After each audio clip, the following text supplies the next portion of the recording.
تخيل معايا تكون عيل تعبان معدوم الفايده وفجاه يقابلك 3 وحوش ويربوك وكمان يدولك قوتهم، وبعد ما تاخدها تخرب الدنيا وتصدم كل الناس. تخيلت معايا؟ طب ما يلا بينا نبدا ام الحكايه، بس طبعا صلى على النبي عليه افضل الصلاه والسلام، ويلا نخش في الموضوع على طول. في احدى الايام كان في شاب عشريناتي كحيان وما بيعملش اي حاجه في حياته، حصلت له صدمه مره ومات واتنقل لعالم تاني، ويا دوبك بيفتح عينه بيلاقي هيكل عظمي قدامه وبيقول يا رب ارحمني. ده كان في كمان شبح جنبه، لا دي كمان موميا. الواد بقى بسره كان لسه عمال يزعق وبيقول انا لسه ما لحقتش اتولد يا ولاد اللذينه، سيبوني في حالي، ولكن بيتفاجئ يقول ان هو ما انضربش ولا حاجه، بالعكس ده ال3 دول هم اللي هيربوه. بتعدي الايام بسرعه عليه واخيرا هو اللي بيكبر، بقى عنده 6 شهور. بيعرف بعدها ان ال3 دول هم موتى احياء ولقوه في احدى الاماكن وبداوا يربوه. هو بالمناسبه الموميا ديت اسمها ماري، بتاخد ويل في يوم كده وبتطلعه اول مره بره البيت، والواد حرفيا مصدوم، انا مش في الجحيم، لا ده انا شكلي اتولدت في عالم جديد علشان اعوض كل الاخطاء اللي عملتها قبل كده، مش هسيب الفرصه ديت تضيع من ايدي تاني. ماري بقى بتشوفه وهو بيعيط وما بتكونش عارفه ايه السبب، بتحاول تخفف عنه وفعلا ويل بيروق وبيبقى تمام التمام، وشكلنا هنشوف قصه عظمه العظمه يا صديقي، فركز معايا كده وتعالى نكملها. بيعدي الوقت بسرعه بعدها واخيرا ويل كبر وبقى عنده 6 سنين، جس بيعلمه السحر كل يوم والقراءه والكتابه وكل حاجه تمام. اما ماري بقى فكانت دايما بتدخل عند التماثيل ديت وتعبدها، واللي بقى كان بيروح وراها على طول علشان يعرف هي بتعمل ايه، ولكن ما بيفهمش اي حاجه. اما ده بقى فهو بلد شايف نفسه ابو ويل وبيعلمه الرجوله والمبارزه والحاجات ديت يعني. المهم بقى في يوم اثناء ما كان جس بيعلم ويل السحر بيكتشف ان الواد عنده موهبه عاليه وسحره لا مثيل له، فبيفرح جدا من مهاراته وبيعرفه كل الطرق علشان يكبح سحره ويتحكم فيه على قد ما يقدر. بتدور الايام على ويل مع ال3 دول، وماري بتقرا له كتب وقصص عن كل الاماكن دي. بلد هو كمان بيعلمه المبارزه وجس بيعلمه السحر وهكذا، لحد لما اخيرا ويل بيوصل عمره ل8 سنين. وفي اليوم ده بلد بيقول لي ويل اجهز يا بطل علشان هتاخد اول مبارزه حقيقيه معايا النهارده، واللي طبعا بيتصدم وبيقول له يا عم مبارزه ايه؟ ده انت بدراع واحده تكسر لي دماغي. بلد بيقول له هتواجهني برضه يعني هتواجهني، وبيبدا التنافس ما بينهم فعلا. بلد على طول بيدور على ويل وبيديله واحده، ولكن الواد ما كانش سهل برضه، رجع لورا بسرعه جدا واستخدم سحره وزحلق الهيكل علشان ما يوصلوش، استخدم بعدها مهاره العنكبوت عليه علشان يمسكه، ولكن بلد بينجح يكسر مهاراته، بيطير سلاحه منه وبيفوز في القتال هو كمان. وايوه شكلك لسه قدامك كتير يا عم ويل. الواد طبعا ما فهمش اي حاجه وقال لهم كتير على ايه بالظبط، حد يفهمني بالله عليكم. جس في الوقت ده كان اتعصب كده وخلاص هيتكلم ويشرح، ولكن بلد بيمنعه، بيقول له ويل لسه صغير ومش هنعرفه حاجه دلوقتي، الكلام ده مش هيسبب له غير الاذى. ويل طبعا ما كانش فاهم اي حاجه من اللي هم بيتكلموا فيها، ولكن كان عارف ان ال3 دول وراهم سر عظيم جدا وازاي اصلا هم لسه عايشين. بعدها بقى واثناء ما كان بلد ماشي هو ويل بيقول له انا عارف انك عندك اسئله كتير عننا وازاي احنا ال3 بنربيك ومفيش اي بشر حوالينا، بس صدقني كل حاجه هتعرفها مع الوقت، فما تستعجلش على حاجه كله هيبقى تمام. واللي طبعا بيوطي راسه موافق ومفيش حاجه يقدر يعملها غير كده اصلا. بيعدي الوقت بسرعه والواد مستمر على الحال ده كل يوم، وكل يوم بيقرب منهم اكتر واكتر، ما بقوش غراب عن بعض، لا دول خلاص بقوا عيله واحده. بس في احدى الايام في مره واللي كان ماشي كده بعد التدريب مع بلد حرفيا مش قادر يرفع ايده، بيتفاجئ بعدها بماري وهي شايله خبز كده وخارجه من المعبد ده، والواد بيشد الفضول طبعا وبيروح علشان يعرف هي بتجيب الخبز ده منين. راح فعلا هناك وفتح الباب وهوب اتصدم من اللي شايفه، ايوه ماري مولعه من قدام تمثال والنار عماله تطلع من كل حته وحرفيا جلدها خلاص هيقع. الواد مش فاهم اي حاجه وبيجري عليها علشان يلحقها وحط ايده على النار واتحرقت، بيزعل الكل علشان حد يلحقها، وجس وبلد فعلا بيسمعوه، بيجروا على هناك بياخدوه على السرير بعدها علشان يتعالج، وويل بعدها بيفوق. اول حاجه بيسال عنها ماري واذا كانت بخير ولا لا، ولكن ماري ما كانش فيها اي حاجه وجسمها كله سليم على عكسه. البنت هي كمان ما كانتش مستحمله انه اتاذى بسببها وقاعده بتعيط وبتقول كل ده بسببي، كل ده علشان انا خبيت عليه، انا اسفه يا ويل. الواد طبعا بيحاول يخفف عنها ولكن جراحه ما كانتش مساعداه. بلد بقى هو كمان بيقول له انت ليه عملت كده؟ مش نبهناك 100 مره ما ينفعش تراقب ماري وهي بتأدي الطقوس بتاعتها؟ واللي قال له ما انا كنت عاوز بس اعرف اي حاجه من اللي انتم مخبينها عني، انا حاسس اني مش فاهم اي حاجه بتحصل حواليا. بلد قال له انا قلت لك مره انت لسه صغير على الكلام ده، معرفتك بالحقيقه مش هتسبب لك غير الوجع، فلحد لما تكبر وتشد حيلك ما تدورش في اي حاجه من ديت تاني. واللي بيقول له تمام، وكان باين عليه ان هو زعلان جدا. ولما جس بقى بيشوفه في الحاله دي بيقول له انا هفسر لك عن حاجه واحده بس، وهو الخبز ده وازاي بيجي. فعن طريق طقوس معينه ماري بتأديها بتاخد الخبز ده كمكافاه على تعبها، ولكن بسبب انها ما عادتش عايشه واصبحت موميا روحها ملوثه فبتتحرق بالنار ديت كعقاب من اللي هي بتعمله. الواد طبعا بيفهم لمحا من الموضوع بس برضه لسه مش عارف الحقيقه كامله ولا عارف ايه اللي بيحصل هنا. وبعدها بيخلص اليوم، وتاني يوم بقى اثناء ما كان جس بيعلم ويل السحر كان بدا يحكي له قصه ال7 تماثيل الموجودين في المعبد دول. بيقول له ان ال7 تماثيل دول كانوا عباره عن ابطال قدروا يهزموا الشياطين ويخلصوا العالم من شرهم، ولكن بعد قضائهم على كل الشياطين دول اتحبسوا في عالم تاني وما عادش حد عارف يوصل لهم، وبقى اي حد عاوز ياخد طاقه من بتاعتهم يعمل طقوس معينه زي ما ماري بتعمل كده وهياخد جزء من طاقتهم. واللي طبعا بيفهم معظم الكلام بس مش عارف مين البطل اللي جس بياخد القوه منه. جس بعدها بيقول له بسبب ان احنا ال3 كنا نتقتل قبل كده لاحظنا ملك الشياطين وحول اجسامنا للشكل ده. الواد طبعا بيفهم الكلام ولكن برضه لسه في حاجات ناقصه، في حاجات كتيره هم مخبيين عليه عاوز يعرفها. بعدها بقى بتعدي الايام وبتفوت السنين، واخيرا ويل كبر وبقى عنده 13 سنه، مستواه بيزيد وطاقته بتعلى، وبلد بيجيب له اول شيطان علشان يقتله. بيقول له خلي بالك يا باشا الشيطان ده هيكل عظمي بس نينجا، واللي بيروح على الهيكل العظمي وبيضربه بضربه واحده بيكسر دماغه. لو على العضلات يابا فاحنا جامدين قوي. طبعا بلد بعد ما شاف مهارات ويل اعجب بيه اكتر وقال له طب تعالى معايا بقى يا عم الجامد انت، انا لازم اختبرك اكتر. اخده جوه المدينه لاول مره ودخله على كهف كده، فضل يوديه من دخلات يمين في شمال لحد لما توهه خالص. بيوصلوا بقى عند المكان ده وبلد بيقول له بص يا عم ويل انت وظيفتك بقى انك ترجع للبيت سليم من هنا، يلا يا عم بقى سلام. الواد ما بيلحقش يفهم اي حاجه، ولسه هيبص بيلاقي بلط اختفى من المكان. هو حاليا في المكان لوحده، بيفهم بقى ان هو لازم يطلع من هنا بسرعه والا هيسقط في الاختبار ويموت. بيكون لسه بقى بيسمي وهم بيطلعوا الاثنين من الوحوش. طبعا اللي بيخلص عليهم بكل سهوله وبيعدي على اللي بعده، بيمشط كل الحته اللي هو فيها، ولكن بيشوف وحش تاني موجود في المكان ده وشكله اقوى من الوحشين اللي هجموا عليه، عنده مهارات عاليه وبيعرف ينفذ السحر كمان. طبعا اللي كان عاوز يستنى لحد لما يمشي ويهرب، بس بيقول كده انا مش هنجح بامتياز، انا لازم اخد الدرجه كامله بايد النور اللي في ايده، وبيشجع نفسه وبيهجم على الوحش بكل غباء. الوحش على طول بيفعل السحر وبيكون خلاص هيقتله، بس اللي بيديله واحده بتكسر السلاح بتاعه من قوتها. بعدها الوحش بيموت والواد بياخد السلاح بتاعه وبيكمل ماشي جوه الكهف ده، مش عارف هو رايح فين ولا جاي منين. بس فجاه دخان غريب بيملى المكان بالكامل، واللي ما عادش فاهم ايه اللي بيحصل معاه. بعدها غس بيظهر قدامه وهو متعصب جدا، بيبدا يهجم على بكل غباء، والواد طبعا مش فاهم ايه اللي بيحصل معاه، بيحاول يفادي الهجمات بتاعته بس مش عارف. جس بقى كان مستمر في الهجوم والهجوم وعينه عليها علامات الغضب، واللي مصدوم وبيقول في باله وانا عملت ايه لكل ده؟ طيب اهجم عليه يعني واقتله ازاي؟ انا مش فاهم اي حاجه. في الوقت ده بقى جس بيستخدم الالقاء الثلاثي للسحر، واللي ما بيقدرش يصد الهجمات اكتر خلاص شكله هيموت، بيقرر يستخدم الرمح الاخير اللي معاه وبيهجم على اللي رباه علشان يقتله. جس هو كمان كان ثابت في مكانه وما بيتحركش حركه واحده، ولكن في اخر لحظه الواد بينزل الرمح وبيرميه. بيقول في باله جس لو كان عاوز يقتلني من الاول كان ولع في المكان او هدمه، وانا كده كده ما كنتش اعرف اعمل حاجه وهموت. بس هو شكله عاوز حاجه تانية انا مش فاهمها. عامه يا جدي انا الخسران في القتال، مش عارف انا عملت ايه، بس انا عمري ما هاذيك بايدي. عاوز تقتلني انا قدامك اهو، بس بسرعه علشان مش عاوز احس بالوجع. خلاص فكرها النهايه. بس جس بقى بيصدمه وبيقول له يا عم اقتلك ايه؟ ده انا كنت بختبرك مش اكتر، انت نجحت في الاختبار، ويلا هات الرمح وتعالى معايا نطلع من هنا علشان بلد وماني مستنيينك. واللي طبعا ما كانش مقتنع بالكلام بتاعه وعارف ان جس ما كانش بيهزر ولا حاجه، ده شكله مخبي عليه حاجه كبيره جدا ومش قادر يحكيها. بس ما علينا يعني وخلينا نكمل. المهم بيرجعوا على البيت فعلا، وبلد وماري بيفرحوا بالرمح بتاع ويل وبيحيوه كمان على شجاعته. الواد بيفرح والدنيا زي الفل، وبعدها ويل بقى كل يوم بيتدرب على استخدام الرمح ده وبيكتشف اسراره. ايوه فده ما كانش رمح عادي والسلام، لا ده كان رمح سحري قوي جدا وعنده القدره ان هو يطول او يقصر، وكمان عليه كتابه سحريه كده في طرفه قدام. المهم بتستمر الايام مع ويل وجس بقى بيتعامل معاه طبيعي. الواد هو كمان كان قرب ينسى والدنيا تمام التمام. بس في يوم من الايام بالليل جس بيطلب من ويل طلب غريب جدا، بيقول له بعد 15 يوم بالظبط انت هيبقى عندك 15 سنه، بلد في الوقت ده هيتحداك علشان تقاتله تاني، ينفع تخسر القتال؟ واللي بيقول له اخسره ليه؟ هو في حاجه هتحصل لو كسبت ولا ايه؟ جس بيقول له مالكش دعوه انت، انا بس عاوزك تخسر القتال. واللي قال له انا اتخنقت منك ومن كدبك عليا، انا قلت لك قبل كده ان انا بثق فيك وما دورتش في اي حاجه، بس انت دلوقتي عاوزني ادوس على مشاعر بلد واخسر نفسي قدامه في قتال حقيقي، انا مستحيل اعمل كده لحد لما تفسر لي الحكايه كلها. جس قال له مش هينفع تعرف حاجه دلوقتي. واللي قال له خلاص تمام يبقى انا ما سمعتش انك عاوز حاجه، وراح سايبه وطالع لبره. كان متعصب جدا وزعلان وراح على اوضه الابطال السبعه وما كانش عارف يعمل ايه. بلد وماري بقى بيشوفوه هو هناك وبيسالوه على اللي مزعله، واللي بيقول لهم مفيش اي حاجه كله تمام، بس كنت عاوز اعرف بس ايه فايده الابطال دول. بلد بيقول له بسيطه قوي يا معلم، اي واحد من الابطال دول عنده قوه خارقه، ولو انت عاوز تاخد القوه دي وتخليه يساعدك فلازم تعين واحد من الابطال دول كقدوه ليك، وفي المقابل يعني هيديلك قوه بتتناسب مع المحنه بتاعتك. يعني لو محنتك عاليه القوه اللي هتاخدها برضه هتكون كبيره، ولو قليله فقوتك اللي هتاخدها من الابطال هتكون اقل، وهكذا يعني. واللي بيفهم الكلام شويه وبيقول لهم تمام، وشكله كده استوعب حاجه وبيفكر فيها. المهم بعد فتره واللي بيفضل يتدرب لحد لما بيكمل ال 15 سنه. بلد بيقابله كده وهو بيتدرب وبياخده يحتفلوا اخيرا ببلوغه، بيشربوا العصير سوا والدنيا تمام، وبعدها بيخلص اليوم. تاني يوم بقى واللي كان قاعد كده بيتدرب بالرمح الحديدي بتاعه وبيجهز نفسه علشان القتال بتاعه مع بلد. بتجيله ماري في الوقت ده وبتلبسه الدرع وكل حاجه علشان يجهز للقتال بتاعه. بتقول له بعدها هو انت عارف مين من الابطال اللي هتاخد قوته؟ الواد قال لها في واحد كده في دماغي بس لسه يعني مش متاكد قوي. ما علينا يعني خلينا نروح على بلد وما نتاخرش. بيوصل على هناك فعلا وبيلاقي بلد قاعد مستنيه وبيقول له يا مرحب بالابن الغالي، النهارده القتال هيكون بالآلي، فركز معايا وقاتل على اخرك وما تقلقش من اي اصابات او اي خوالي، كده كده ماري عندها سحر النور وهتعرف تشفي الغوالي. واللي بيقول له تمام هو على طول بيهجم عليه. بلد بقى بيدافع وبيهجم هو كمان، والقتال ما بينهم عال العال. بيستمر القتال ما بين الاثنين واللي بيهجم بالخنجر كده عليه علشان يشتت انتباهه، بس على مين يلا؟ ده بلد ابن الجامدين بيصد هجماته وبيضربه وحرفيا واللي شكله هيخسر تاني. بس في الوقت ده بيجي له فكره هجوم جديد كده وبينقض عليه. بلد بيحاول يعمل نفس اللي بيعمله قبل كده بس واللي بيفاجئه ايوه بيفادي الهجمه براعه كده وبيديله بالسيف جوه صدره، مفكر نفسه فاز. بس المفاجاه الكبيره بقى بلد بيمسك السيف بالقفص الصدري بتاعه وبيقلبه كده. ايوه انت الخسران يا حبيبي، خسران يا عم، وانت علشان هيك العظم يعني هتنصب عليا؟ ماليش فيه، انت الخسران يعني انت الخسران، خلاص يا عم اللي تشوفه براحتك. بعدها ماري بقى بتتعصب وبتيجي وبتقول له لا هو الفايز وانا الحكم في القتال، واللي طبعا بقى كان في قمه السعاده علشان فاز والدنيا رايقه على الاخر. المهم بعدها بيقعدوا مع بعض وبلد بيديله السيف ده كجايزه علشان فاز. بيقول له السيف ده اسمه اوفر ايتر وهو اخر واقوى نصل من سيوف الشيطان، فالسيف ده بيقدر يمتص طاقه حياه اللي بينضرب بيه ويشفي صاحبه في ثواني. واللي مصدوم الكلام اللي بيسمعه وبيقول لهم هو الموضوع ده حقيقي ولا ايه؟ بلد قال له ايوه حقيقي وخلي بالك منه بقى يا عم علشان هو بقى بتاعك. الواد بعدها بيقول له تمام وها قد حانت موعد الحقيقه يا صديقي. ايوه بلد بقى كان وعد ويل ان هو لما يكبر ويهزمه هيعرفه كل حاجه كان مخبيها عليه، هيعرفه كمان ازاي يلاقوه وربوه كل القصه من الالف للياء. بيقول له بقى ركز معايا يا عم ويل علشان الكلام اللي جاي هو اللي انت كنت عاوز تعرفه. بيبص بعدها كده على المدينه وبيقول له كل حاجه بدات هناك لما كان في شخص شرير جدا ظهر عنده قدرات مرعبه، فالشخص ده كان صاحب السيف اللي معاك وكانت قوته كبيره جدا، فلو جرح نفسه او قطع حته من جلده بيقدر يطلع بيها شياطين تحت خدمته. وفعلا الوحش ده جرى على المدينه ديت بالكامل واحتلها كلها، قتل النساء والاطفال ونشر الرعب في كل مكان، وقتها وقتها بقى قررنا انا وجس وماري اننا نخلص عليه. عملنا خطه عبقريه جدا وبدانا ننفذها، وبالفعل من تحت السرداب هجمنا، قدرنا ناخد السيف بتاع الوحش ده وقتلناه بكل قوتنا. ولكن هو كان وحش بحقه حقيقي، قوته كانت اعلى مننا 100 مره، وانا ما قدرتش حتى اوصل له بالسيف بتاعي. وبالرغم من ان جاس كان بيساعدني وماري كانت بتشفيني، بالعافيه قدرنا نختمه تحت المكان هنا. وبعدها بقى خلاص كنا راجعين والفرحه تمام التمام. وبوما من حيث لا نحتسب بيظهر ملك الشياطين قدامنا جاي علشان يقتلنا ويحرر الوحش من تاني. طبعا ما رضناش وحاولنا نحاربه، بس ملك الشياطين ما كانش بيهزر. عطلنا خيارين بس، لا اما تموتوا دلوقتي لا اما نخدمه ونتحول لموتى احياء ونحمي الختم براحتنا. واحنا طبعا علشان ما نضيعش كل التعب ده اخترنا نكون زومبي. دفنا كل اصحابنا اللي ماتوا هم كمان في الارض دي، وفضلنا 200 سنه على هذا الحال لحد لما في يوم مجموعه من الشياطين بتجيبك لينا من وسط الحطام، جابوك علشان نضحي بيك وتكون خادم لملك الشياطين. بس احنا رفضنا الموضوع ده، عرضناه وقررنا نربيك لحد لما توصل سن الرشد. جس طبعا كان معترض على الكلام ده من الاول لانه خايف علينا وخايف الملك الشرير يتحرر من تاني لما الشيطان يهجم. بس احنا كنا فرحانين جدا بيك يا ويل، فرحانين علشان اديتنا كل اللحظات السعيده اللي عشتها معانا وحسستنا اننا اب وام. ماري هي كمان بتقرب من الواد وبتحضنه وبتقول له بس انا اسفه، شكل نهايتنا خلاص قربت واحنا هنموت دلوقتي. الواد بقى لسه ما لحقش يستوعب نص الكلام.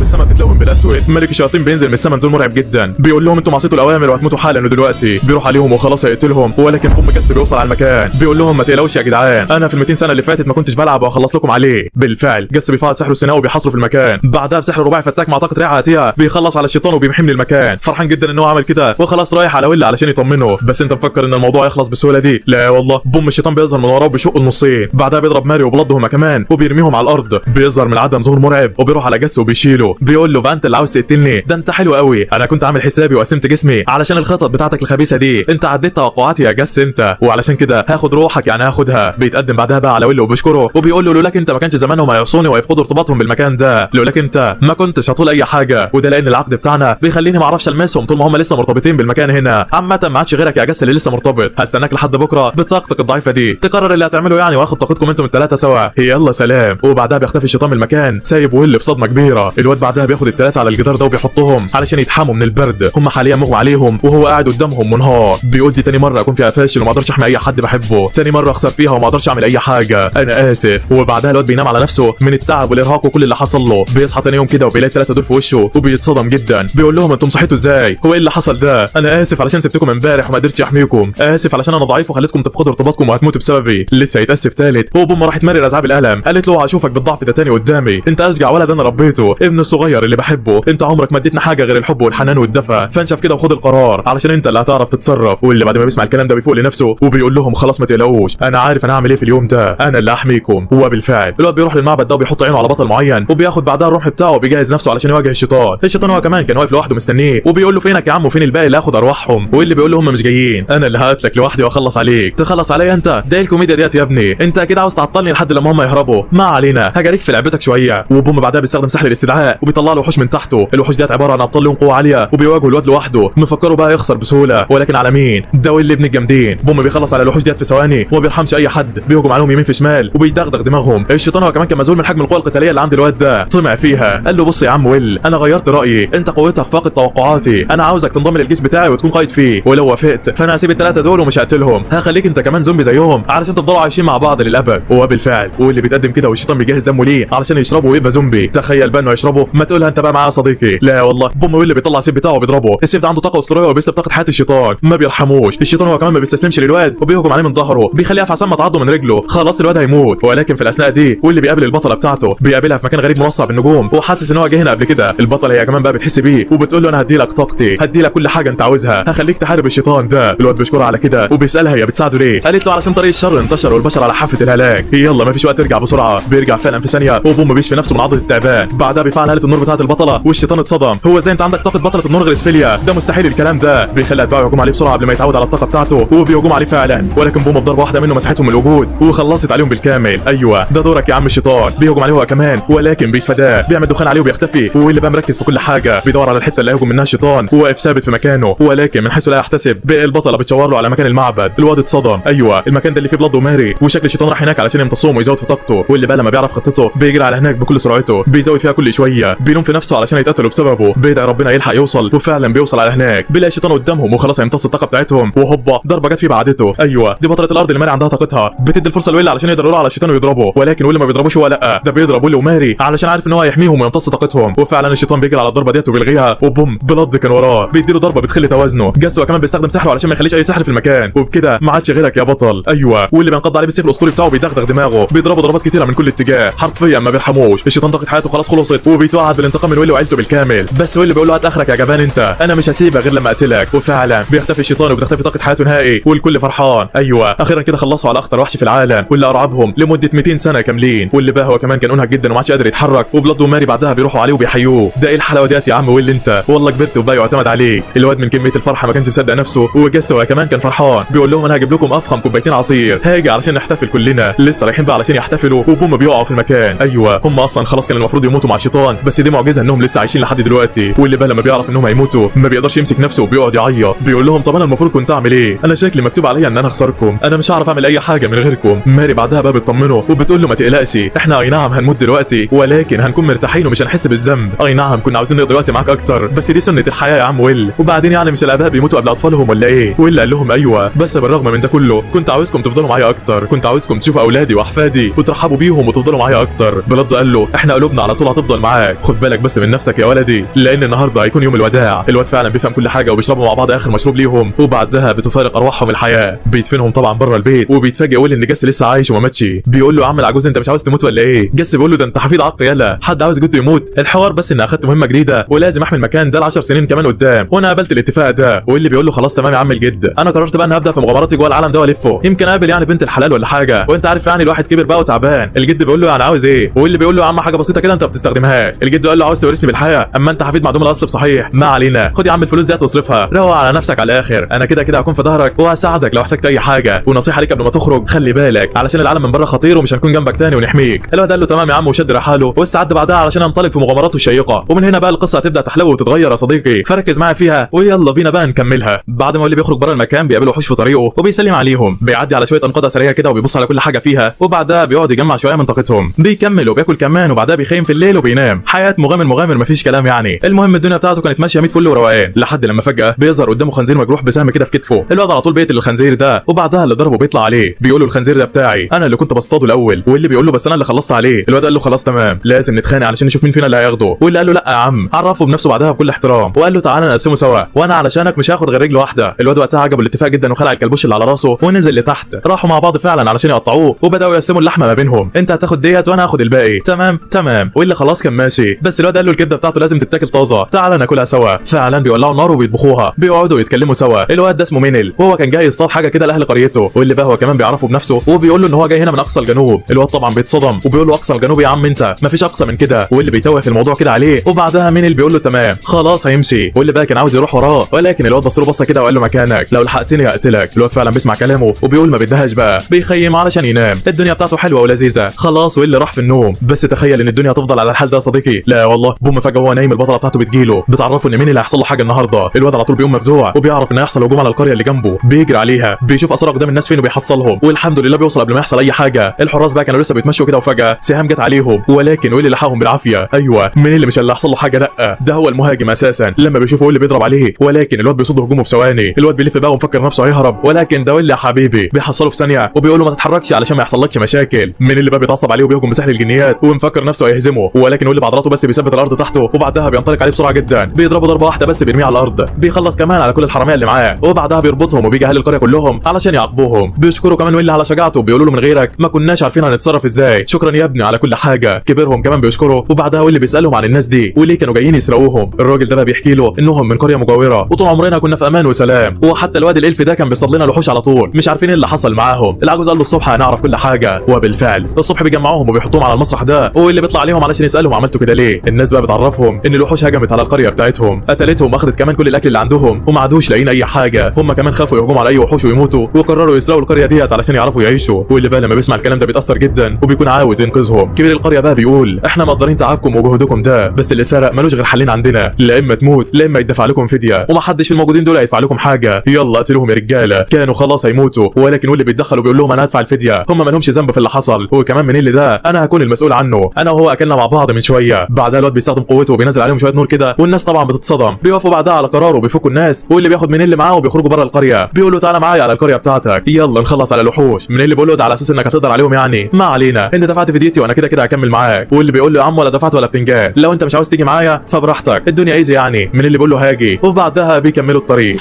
بيخيم عليهم الليل في السكه، ومن اللي بيقول له ويلي تعالى معايا هنا. بعدها بيقول كلمات سحريه والجنيات بتظهر، وبعدين الشجر بيحاوطهم من كل اتجاه علشان يعمل لهم مكان يعني يقعدوا فيه ويناموا. بيتكلموا بقى مع بعض شويه وبيعملوا اكل والدنيا زي الفل. من اللي بقى بيقول له ويل لعلمك انا مش هقتل الشياطين اللي في القريه معاك، انا جاي بس علشان اساعدك توصل على المكان ده، وشكلك جاهل يعني في كل حاجه في العالم، فعلشان كده انا قررت اساعدك. واللي بيقول له خلاص تمام يا عم كتر خيرك. وبعدها بيناموا. بيصحوا تاني يوم بقى وبيتجهوا لمكان القريه، ومن اللي بيسبقوا علشان يعرف مكان الشياطين وعددهم. بيرجع له بعد شويه كده وبيرسم له دايره تعرفه بتمركز كل واحد من الشياطين هناك. بيقول له في 2 من الوحوش الشيطانيه القويه هناك واقفين كحراس، وكمان في منتكور قدامنا عمرنا ما هنعرف نقرب منه، يلا بقى نرجع يا عم الحدق بدل ما تموت. واللي بقى لما بيسمعوا بيتصدم وبيقول له دول الشياطين بس، طب ما يلا بينا يا عم نجلدهم. من اللي بيقول له يا عم على بس ده معاهم منتكور، واللي بيقول له ولو معاهم الموتور ذات نفسه هخلص عليهم. وبالفعل بينطلقوا على مكان الشياطين وبيعملوا لهم مفاجاه وبيخلصوا عليهم في ثواني. المنتكور بقى بيفوق من الصوت وكان خلاص هيهجم عليهم، ولكن واللي بيستخدم سحره وبيعمل عليه شبكه بتأيده في المكان، وبعدها بيخلص على كل الوحوش الصغيره حواليه. بيجهز بقى علشان يخلص على الوحش ده كمان، ولكن المنتكور بيفك نفسه بيرجع علشان يضربه بكل غباء، بس الواد بيستخدم السرعه الخطيفه عليه وبوم بيكسر دماغه. بعدها وحشين تانيين بيظهروا في المكان قدامه، وبوم من اللي بيخلص عليهم هم كمان. واللي بيقول له يا عم مش قلت مش هتقتل؟ اللي خلاك تعمل ده؟ الواد قال له عادي يا عم ما انت كده كده كنت كسبان يعني. المهم بيكملوا طريقهم جوه القريه بتاعت مينيل، وبيشوفوا كل الجثث فيها بيلموها في جنب وبيدفنوها، والواد كان في قمه الحزن عليهم. بيعدوا بعدها كده من جنب حطام، ومن اللي بيسمع صوت عيل صغير بيندى عليه. بيطلع من تحت الصخره دي، بيكون فرحان جدا انه شاف صاحبه قدامه. بيقول له انا كنت عارف انك هترجع هنا وهتلحقنا يا منيل، وعلشان كده فضلت مستخبي ومستنيك، انت البطل بتاعي. بيمد ايده بعدها بقى علشان يصافحها، ومنيل ما بيرضاش يلمسها بيبعد ايده. الواد بقى كان لسه هيزعل وبوم راح واللي شايله قال له عاش عليك يا بطل، انت عملت اللي عليك وزياده، سيب علينا الباقي بقى احنا هننفذه. الواد بيتصدم كده وبيساله انت مين يا عم؟ واللي قال له انا صاحب منيل مش اكتر، وجاي هنا علشان الحقكم، ما تزعلش منه هو مشوق شويه بس مش اكتر. بعدها واللي بياخد ايده وبيمدها لصاحبه، والواد فعلا بيمسكها بيعتذر له علشان اتاخر عليه. الواد هو كمان بيفرح، وبعدها بيودع الحياه وبيموت. واللي حصل بقى ان الواد ده اصلا كان اتحول لزومبا يا صديقي، واتعض بعد ما الوحوش حصرته، بس هو لسه ما كانش مستوعب اللي حصل له. ومن اللي بقى لما شافه كان في قمه الحزن عليه، بيعتذر من واللي بعدها وبيشكره علشان ما خافش منه وكمان فرحه. واللي هو كمان بيقول له يا عم عادي، والاثنين بقوا في قمه السعاده. بيكملوا الطريق بعدها بقى وبيشيلوا اي حد اتحول لزومبي وبيرجعوه. من اللي هو كمان ما عادش بيخاف منهم وبقى بيمسك ايديهم زي ويل، والدنيا حزينه على الاخر. بيخلصوا كل زومبي في القريه، واللي بيقول له كده تمام يلا بينا نرجع. من اللي قال له لا لسه في مكان واحد تعالى معايا نروحه. بياخدوا فعلا على هناك. بيبدا ينده على العجوزه ماربل، واللي بيتصدم كده وبيقول له بتنده يا عم هو حد هيسمعك؟ والله. وفجاه بقى ماربل بتطلع لهم من جوه وبتكون اتحولت لشبح هي كمان، واللي ما بيتعرفش عليها وبياخد وضع الاستعداد وخلاص هيقاتل. ولكن العجوزه بتهديه وبتقول له ما تقلقش يا عم البيه، انا مش هضربكم ولا حاجه، ده انا اللي مربيه صاحبك. وكمان الواد بقى لما بيشوفها بيتصدم وبيقول لها خلاص يا عجوزه انا شفتك، احنا ظبطنا القريه يلا روحي وموتي، بلاش تبقي زي العفاريت كده. العجوزه بتمسكه من خده كده وبتقول له مالك يالا ما تفوق كده وتنشف امال، ولا انت بتحب تعيش الدور قدام صاحبك الجديد؟ من اللي بيتحرك طبعا قدامها وبينزل على الارض يعيط من واقع الكلام، فهو اصلا كان مخبي وجعه والمه من فراق كل الناس ديت ومش قادر يعمل اي حاجه. بيفتكر كمان الماضي بتاعه وازاي هو كان نص الف ونص بشري، بعدها كبر وكل الالف كرهوه بعد موت امه بداوا يضطهدوه. من اللي هو كمان ما استحملش الكره بتاعهم وخرج وساب القريه، وحاول بعدها يختلط بالبشر او يصاحبهم، ولكن بيغدروا بيه للاسف وكان خلاص هيموت. بس مابل وهي شباب بتلحقه وبتقعدوا عندها في البيت بتربيه لحد لما بيكبر وبيبقى زي ما انت شايفه كده. نرجع بقى لوقتنا، والواد بيقول لمابل انت هتمشي وتسيبيني ليه؟ حياه الالف طويله قوي عليا، انا مش هقدر عليها. مابل لما بتسمعه بيقول الكلام ده بتتاثر جدا وبتطلب بعدها من ويل ان هو يعتني بيه، بتطلب ان هو يكون صديقه وما يفرقهوش ابدا. الواد بقى لما بيسمع القصه بيتاثر وبيقول لها تمام انا هكون في ظهره ما تقلقيش. بعدها العجوز بتشاور لهم على الجبل ده وبتعرفهم ان زعيم الوحوش قاعد هناك، ولو عاوزين تخلصوا على كل حاجه فلازم تقتلوا الزعيم ده الاول. واللي بيقول لها تمام، وبعدها العجوز بتودعهم وبتختفي من المكان، وده لانها خلاص طاقتها خلصت وكانت بس بتحاول تشوف منيلا قبل ما تموت. المهم بعدها العيال بيشيلوا كل الجثث اللي بتقابلهم في الطريق وبيحطوها في مكانها وبيغطوها. بعدها بيبلغوا كل الناس اللي في القريه الثانيه علشان يشوفوا قرايبهم، والكل زعلان على فراق احبابه. الحزن عم المكان بالكامل. من اللي هو كمان كان خرج بره وقعد على الصخره ديت علشان ينسى اللي حصل له، واللي بيعرف مكانه بقى من خلال الجنيات وبيروح له على نفس المكان اللي قاعد فيه. بيقول له مالك يا عم سبتنا ومشيت ليه؟ من اللي قال له انا كنت تعبان بس وعاوز افكر في حاجه تريحني، وعلشان كده طلعت هنا اشوف الغروب. ما علينا يعني، المهم انا حبيت اشكرك، ايوه انت الشخص اللي انقذ حياتي وما خلتنيش اتحول لمجرم واسرق القرى، وكمان رجعتني لطبيعتي وخلتني زي الفل. واللي بقى لما بيسمع الكلام ده بيفرح جدا وما بيكونش عارف يقول له ايه. من اللي بقى بيكمل كلامه وبيقول له اقتداء بيك بقى انا حابب اكون المساعد بتاعك ودراعك اليمين، ايوه انا عاوز اكون المستشار بتاعك من الاخر. واللي طبعا بيتاثر من كلامه كده وبيفرح وبيقول له خلاص يا عم انت هتكون دراعي اليمين من النهارده، وكمان اول صديق ليا في الرحله بتاعتي. من اللي بعدها بيفرح جدا من واقع الكلام ده وبيرجعوا على اهل القريه. الناس بقى هم كمان كانوا مخبيين شويه حاجات كده تحت البيت ده وبيطلعوها علشان يحتفلوا بقتل الوحوش، واللي وصاحبه هم كمان بيحتفلوا معاهم والدنيا اخر حلاوه. بس هل الدنيا هتفضل على الحال ده؟ اكيد لا. فتاني يوم بقى واللي بيقرر ان هو يجمع شويه جنود ويهجموا على الوحوش ديت علشان يقتلوها، بس هم حاليا اعدادهم قليله جدا وكمان القرويين دول مش محاربين اصلا، فعلشان كده الواد بيقرر يروح على مدينه وايت سيلز علشان يجيب منها الجنود. والمدينه ديت عرفها من صاحبه منيل وموجوده في اتجاه الشمال، وكمان بيحكمها ملك اسطوري وفيها جنود ونقابه مغامرين هيقدروا يساعدوهم. بالفعل بينطلقوا في الرحله وبيدخلوا جوه الغابه دي. لسه بيقولوا يا رحمن يا رحيم، وبيطلع لهم اتنين بيجروا في غوريلا بتجري وراهم. الغوريلا كانت بتحاول تسرق الراجل ده وتقتله، ولكن ويلي بيتدخل علشان يساعدهم، وفعلا ببصه واحده منه الوحش بيخاف وبيطلع يجري من المكان. ايوه، فالوحوش هي كمان عندها القدره على الاحساس بالخطر. المهم بعدها الاتنين دول بيفرحوا علشان يتلحقوا وبيعرفوا نفسهم لويل. اولا البنت ديت اسمها روبينا وشغاله شاعره وبتاعت اغاني يعني، اما الراجل اللي باين عليه غلبان ده فاسمه انطونيو وشغال تاجر. المهم ويل بيعرف انهم كمان كانوا رايحين على مدينه وايت سيلز، ولكن الجنود اللي كانوا مأجرينهم هربوا سابوهم في المكان ده. وطبعا اول لما سابوهم عملوا صوت والوحوش هجمت عليهم. من اللي بقى اول لما بيعرف بيستغل الموضوع ده لصالحه وبيقول لهم خلاص تمام، احنا هنوصلكم لغايه المدينه دي، ولكن هناخد منكم مقابل قصاد حمايتكم. ايوه الدنيا شغاله، خد وقت كده يا صديقي. بالفعل انطونيو بيوافق وبيقول له تمام يا عم. بعدها بيكملوا الطريق وبيعدوا كده من جنب قريه في طريقهم، وروبينا بتقعد تقول لهم شعر، الناس بتتلم حواليها بقى من جمال اشعارها، وانطونيو بيطلع بضاعته وبيبدا يبيعها للناس. تخيلوا انه يفضل على كده وبس؟ لا والله، ده كمان بقى لما انطونيو عرف قدرات ويل اتاكد ان هو بيستخدم سحر النور الشافي، وبقى بيجيب له الناس المصابه يعالجهم وياخدوا منهم فلوس، اللي هو تاجر شاطر شاطر مفيش كلام يعني. بعدها بيخيم الليل عليهم في السكه وبيقرروا يقعدوا في المزرعه دي لحد يعني لما النهار يطلع عليهم. روبينا بقى لما بتدخل بتجيلها فكره اغنيه وبتبدا تغنيها. الاغنيه ديت بقى كانت عن ابطال الحرب الثلاثه واللي قدروا يخلصوا العالم من الدمار وانقذوه، واللي لما بيسمع كلمات الاغنيه بيتاثر جدا وبيفتكرهم. ايوه، فالاغنيه ديت اصلا بتحكي واحده من بطولات جس وماريو بلاد في احدى الايام. ففي مره كانوا في احدى المغامرات وجالهم عيل صغير كده علشان يديلهم كام قطعه فضيه لقتل تنين عملاق. الكل طبعا كانوا عارفين ان مبلغه قليل جدا، ولكن علشان هو لسه عيل بيقرروا يساعدوه، وبالتعاون مع بعض فعلا وباستخدام ماري كطعم بيقدروا يخلصوا على التنين ده وبلاد بيقطع راسه. بعدها العيال ديت بتفرح جدا وما بيكونوش عارفين هيردوا لهم الجميل ده ازاي. بيعطوا لهم بقى كمان شويه فلوس وسيف، والاثنين دول بقوا في قمه السعاده. بيقولوا لهم نوعدكم اننا هنرد لكم الدين ده في المستقبل وهنديلكم كل حاجه. جس بيقول لهم حلو قوي، في المستقبل ان شاء الله هيجي لكم حد يقول لكم على اسم الحقيقي، ولما تقابلوه ادوا له الفايده من الفلوس دي. ومن وقتها والبنت الالف ديت مستنيه اي حد يعرف اسم جس علشان ترد له الدين اللي عليها. واللي بقى لما بيسمع القصه ديت بيتاثر جدا وعينه بتدمع من الفرحه، وده لان الناس لسه فاكره عيلته وكمان بيغنوا الاشعار فيهم. كان في قمه السعاده ومش عارف يقول لهم ايه. روبينا بقى هي كمان لما بتشوفه بيعيط بتساله مالك، ولكن الواد ما بيردش عليها. بعدها الصبح بيطلعوا العيال بتاكل وبعدين بيكملوا رحلتهم. بعد شويه وقت فعلا بيوصلوا على المدينه، واللي لما بيشوفها بيكون فرحان، وده لانه اول مره اصلا يروح على مكان زي الناس من ساعه ما اتولد يعني في العالم ده. بيمشوا بعدها بقى جوه الاسواق والشوارع وبيبصوا على كل المعالم اللي فيها. الواد طبعا كان مذهول من حجم التطور اللي هم عايشين فيه، وكمان عندنا النور وحمامات البخار والمطاعم والدنيا رايقه على الاخر. حس كده ان هو عاوز يفضل قاعد هنا ما يمشيش ولا يروح في حته يا صديقي. بعدها بقى الواد بيروح كده على الكنيسه، وده علشان موجود فيها المحاربين وعاوز ياخد منهم شويه. بيقابلوا بقى القس اللي هناك وبيتعصب عليه، بيقول له انت اللي جابك هنا يالا، واللي طبعا بيعرفه ان هو مغامر مش اكتر وجاي علشان محتاج مساعده بسيطه. فبخصوص الصحراء اللي هنا هو محتاجهم في مغامره علشان يمدوه بالطاقه. القس بقى بيتعصب منه كده وبيخليه يلف في المعبد لحد لما يقلبها في دماغه ويعرف يعني هو بيخطط لايه. واللي بعدها بقى بيرجع على بيته حيران وبيفكر ازاي هيثبت له ان الدنيا امان، ولكن لسه ما لحقش يفكر في حاجه وبوم بيسمع صوت صراخ كل اهالي القريه. ايوه، في تنين هجم عليهم وبيكسر في كل اللي قدامه. الواد لسه ما لحقش يتاكد منه، وبوم بيلاقي التنين قاعد يضرب ويقتل في كل اللي حواليه. معظم الجنود حاليا في مهمات ومحدش عارف يحمي المملكه، الكل شكله خلاص هيموت. الملك ذات نفسه كان مرعوب واعلن عن حاله الطوارئ، محدش عارف هيتصرفوا ازاي. تتصرفوا ايه؟ ده انا موجود يالا. بوم واللي بيطلع على السطح وبيندى على التنين ده بكل قوته، ده على اساس ان هو هيسمعك يا ابن الهبله انت. بعدها الواد بيستخدم سحر البرق عليه ولكن ما بتجيش فيه. بيحاول يستخدم سحر تاني وهوب لا من اللي فوق دماغه بيقول له يا ابني انت ليه بتخلص طاقتك السحريه على الفاضي؟ انا عاوزك تركز معايا كده وتتعاون، واحنا باذن الله هنمسك التنين ده. بالفعل واللي بيسمع كلامه والاثنين بيتعاونوا سوا. من اللي على طول بيستخدم سحر الرياح بتاعه على التنين وبيبهدله، واللي هو كمان من وراه بيحدفه شبكه سحريه كانت هتوقعه على الارض، بس التنين بيقدر يكسرها وبيشوف ويل وبيهجم عليه وبينطلق بعدها بسرعه جنونيه وبيكسر كل حاجه قدامه. خلاص هيكسر الدنيا. تخيل بقى انه ويل هيسكت له؟ لا والله، بوم بيستخدم حاجز على القلعه كلها وبيحميها. التنين بيكسر الحاجز فعلا، ولكن من اللي بيستخدم سحر الرياح بعدها وبيوقعه على الارض، واللي بقى بينطلق عليه بالرمح وبوم بيرشوه في صدره. مفكر نفسه فاز، ولكن التنين كان لسه عايش، بيطلع نار من بقه وخلاص هيقتل كل اللي حواليه. تخيل بقى انه ويل هيسيبه؟ لا والله، بوم بينطلق عليه كل قوته، بيمسكه من رقبته، بيفتكر كلام بلاد وتدريبه، بيضغط بكل غباء. التنين هو كمان بيحاول يفلفظ بس خلاص يا حبيبي انت جبت اخرك وهتموت دلوقتي. فعلا التنين بيموت والكل بيتصدم، وانطونيو كان في قمه السعاده. روبينا هي كمان كانت فرحانه والفت قصيده شعريه في قاتل التنانين الجديد، وبكده البطل بتاعنا انضم لقريبه هو كمان في القصايد الشعريه. الملك بقى بيوصل له اللي حصل وبيبعت لويل علشان يكافئه ويعرف هو مين وازاي يعني عنده كل القوه ديت. بعدها ويل بقى بيروح على الملك، وفعلا الملك بيشكره وبيقول له لولاك يا بطل كان زمان في ناس كتيره ماتت، ولكن انت انقذتنا ولحقت المدينه بالكامل. اطلب اي حاجه انت عاوزها وطالما هي تحت ملكي فما تقلقش يعني هنوفيها لك باذن الله. واللي طبعا كان عاوز حاجه واحده من ساعه ما جه هنا. ايوه، بيقول له عليها، انا محتاج اكون جيش من المدينه هنا علشان اقتل الوحوش في الجبل الاحمر. الملك بقى لما بيسمعه بيتصدم كده وبيقول له بس احنا حاليا في حاله حرب زي ما انت شايف، جنودنا اصلا ناقصين. واللي قال له ما تقلقش